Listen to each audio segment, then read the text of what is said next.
আপোনালোকৰ প্ৰতিনিধিবৰ্গ যদি আমাৰ তদন্তত আপোনালোকে সুখী নহয় তেতিয়াহ'লে আপোনালোকে আহি উপায়ুক্ত মহোদয়ৰ ওচৰত আবেদন কৰিব পাৰিব, আমাৰ লগত আপোনালোকে বহি আলোচনা কৰিব পাৰিব, কিন্তু শান্তিৰ পৰিৱেশ এটা আপোনালোকে বিনষ্ট কৰাৰ চেষ্টা নকৰিব। এটা ফেচবুকত এটা টুইটৰ কাৰণে আপোনালোকে ঘৰৰ পৰা উঠাই চুচৰাই আনিব পাৰে, কিন্তু ইয়াতে এটেক কৰা ল'ৰাকেইজনক আপোনালোকে এৰেষ্ট কৰিব, এইটো পলিটিকেল আপুনি ভাবিবনে নাভাবে আপুনি কওক। যিসকল এফআইআৰ নেমেটৰ্ছ আছিল সকলোকে আমি এৰেষ্ট কৰিছো।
ডিস্ট্ৰিক্ট প্ৰেচিডেণ্ট ৰহিম পেগু লগতে আমাৰ অফিচ বিয়াৰাৰ বিক্ৰম ৰামচিয়াৰ লগতে ব্লক প্ৰেচিডেণ্ট সকলো ইমান যেনেকুৱা এটেক হৈছে, মানে বাচি আছে যে সেইটোৱে বহুত ডাঙৰ কথা।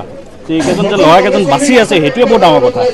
এজন 60 years প্লাছ ছিনিয়ৰ চিটিজেন তেওঁৰ হাত ভাঙি থৈছে, তাৰে পাছতো আজি 48 hours ওপৰত হৈ গ'ল, 50 ঘণ্টাৰ ওপৰত হৈ গ'ল, তাৰ পাছতো এতিয়ালৈ কোনো একশ্যন হোৱা নাই। আৰু একশ্যন কি লৈছে যে 3-4জন ল'ৰাক থানালৈ আনিছে, থানাত আনি থানাৰ পৰা বেইল দি দিছে। এতিয়া থানাৰ পৰা বেইল দিয়া যদি ইমান ইজি হয়, তে আমাৰ কেইদিনমান আগত ৰিতম সিঙক এটা টুইটৰ কাৰণে, এটা নৰ্মেল ফেচবুকত লিখা এটা টুইটাৰত লিখা এটা টুইট, এই টুইটৰ কাৰণে গুৱাহাটীত গৈ লখিমপুৰ আৰক্ষী গুৱাহাটীত গৈ এজন MPৰ সন্মুখত ঘৰৰ পৰা চুচৰাই আনিব পাৰিছে। কিন্তু ইয়াতে থকা SP-জনে আজিলে ইমান ডাঙৰ এটেক হ'ল যে আমাৰ ল'ৰাকেইজন এতিয়া হস্পিটেলাইজ হৈ আছে, ফ্ৰেকচাৰ হৈ আছে, তাৰ পাছতো আজিলৈ এৰেষ্ট কৰিব পৰা নাই। এইটো এটা ডাঙৰ কথা। আজি আমি আহিছোঁ, চাওক আমি ফাৰ্ষ্টত ভাবিছিলোঁ এনে নৰ্মেল কোনোবা মিছক্ৰিয়েণ্ট হ'ব, কোনোবা নৰ্মেল ক্ৰিমিনেল হ'ব, কিন্তু এতিয়া যেনেকুৱা পুলিচে ইমান প্ৰটেকশ্যন দি আছে, পুলিচে প্ৰটেকশ্যন দি আছে মানে এইটো চৰকাৰী কামেই হয়, চৰকাৰৰ নিৰ্দেশত হোৱা এটেক হয়। আৰু বিজেপি চৰকাৰে যে কৈ আছে যে ইমান আঁচনি দিছে, ৰাইজে ইমান ভাল পাই আছে, ৰাইজে যদি ইমান ভাল পাই আছে তেনেহ'লে ইউথ কংগ্ৰেছ ৰাইজৰ ওচৰত যাবলৈ সিহঁতৰ ইমান ভয় কিয়?